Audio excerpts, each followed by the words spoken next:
नमस्कार.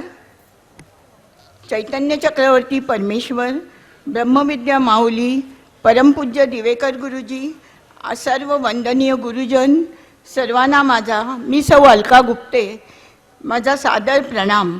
सर्व साधक बंधू भगिनींना सप्रेम नमस्कार. 2010 साली माझी शालेय मैत्रीण श्यामल ओक, जी आज आपल्याकडे प्राथमिक वर्गाची शिक्षिका आहे, ती मला ब्रह्मविद्येच्या मार्गावर घेऊन आली. मी तिची अत्यंत आभारी आहे. ब्रह्मविद्येचं तत्त्वज्ञान मला खूप भावलं.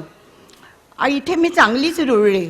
विविध शिक्षकांकडे मी 2 वेळा प्राथमिक वर्ग, 4 वेळा प्रगत वर्ग, विविध उजळणी आणि सराव वर्ग, प्रगतची 3ही शिबिरं केली आणि या सर्वांवर कळस म्हणजे पूज्य दिवेकर सरांकडे प्रदीपक वर्ग करण्याचे भाग्यही मला लाभलं.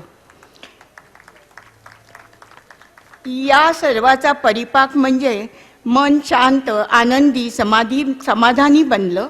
मनातील परमेश्वराची पूर्वीची जी संकल्पना होती ती बदलून परमेश्वर म्हणजे तेज, ज्योतीचा प्रखर प्रकाश असंच डोळ्यांपुढे येतो. तो माझ्यासाठी कार्यतत्पर आहे ना, मग सर्व आनंद, राग, दुःख, भय त्यालाच समर्पित करण्याची वृत्ती झाली आहे. पूर्वीसारखं भीती, टेन्शन जाणवत नाही. प्रत्येक गोष्टीसाठी आभार मानायचे ही आता जणू एक प्रतिक्षिप्त क्रियाच झाली आहे. अशी एकंदरीत पार्श्वभूमी असताना 31 जुलै 2021 साली रात्री मला श्वास घ्यायला त्रास होऊ लागला. तेव्हा मला करुणा हॉस्पिटलमध्ये ICUमध्ये ॲडमिट केलं. 15 दिवसांनी डिस्चार्ज देताना डॉक्टरांनी सांगितलं, हार्ट फंक्शनिंग खूप वीक आहे, अँजिओग्राफी करून घ्या. पुढं महिन्याभराने सप्टेंबरमध्ये मला परत श्वासाचा त्रास होऊ लागला. मग मालाडच्या तुंगा हॉस्पिटलमध्ये ॲडमिट केलं. तिथे रिपोर्ट आला, हार्ट 30%च काम करतंय आणि न्यूमोनियाच्या इन्फेक्शनमुळे फुफ्फुसात पाणी झालं आहे. शिवाय अँजिओग्राफीमध्ये 3 ब्लॉकेजेसही आले. अल्टिमेट डिसिजन झाला बायपास सर्जरी. हिंदुजा हॉस्पिटलच्या डॉक्टर कौशल पांडेंनी ऑपरेशनचं आव्हान स्वीकारलं. बायपास होणार हे कळल्यावरही मी शांतच होते.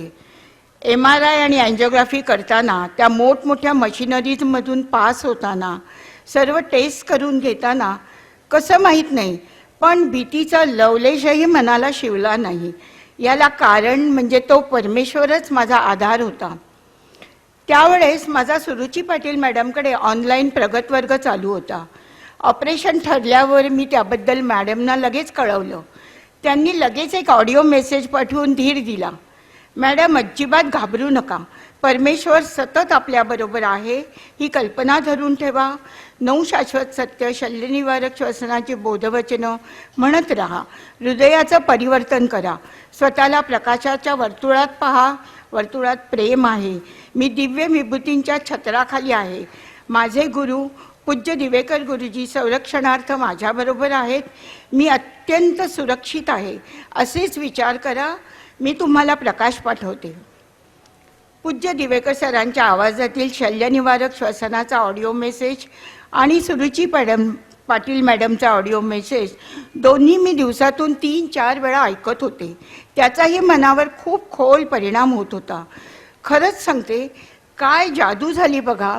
आत्तापर्यंत सर्व शिक्षकांनी दिलेलं अनुभवसिद्ध ज्ञान, आपले पाठ, विश्रांती पाठांसह सर्व श्वसन प्रकार आणि बोधवचनं सर्व काही तनामनात खोलवर जाऊन रुजलं आहे.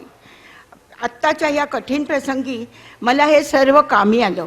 माझ्यावर जेव्हा वेळ आली तेव्हा या सर्वांचं सामर्थ्य मी अनुभवलं. फक्त माझ्यातच नव्हे तर डॉक्टरांमध्ये, त्यांच्या हातांमध्ये, मेंदूमध्ये, हातातील अवजारांमध्येही मी त्या एकमेवालाच पाहत होते. तो केवळ माझ्यामध्येच नाही तर तेथील चराचरात भरून राहिला होता. भयाला, नकारार्थी विचारांना तिथे पूर्ण मज्जा होता. अंतिमतः माझं ऑपरेशन यशस्वीरित्या पार पडलं आणि परमेश्वराचीच कृपा आहे. आता 2 वर्ष झाली आणि ब्रह्मविद्येची महती सांगायला मी आपल्यासमोर अगदी ठणठणीत उभी आहे. धन्यवाद. नमस्कार.